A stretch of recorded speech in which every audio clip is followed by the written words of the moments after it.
একটা ছিল সোনার কন্যা মেঘ বরণ কেশ, ভাটি অঞ্চলে ছিল সেই কন্যার দেশ।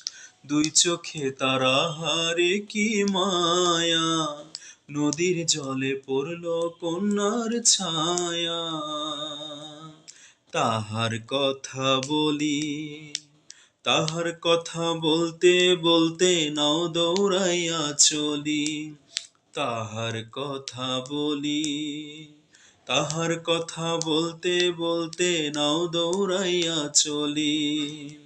একটা ছিল সোনার কন্যা মেঘে বরণ কেশ, ভাটি অঞ্চলে ছিল সেই কন্যার দেশ। দুই চোখে তারা হারে কি মায়া, নদীর জলে পড়ল কন্যা।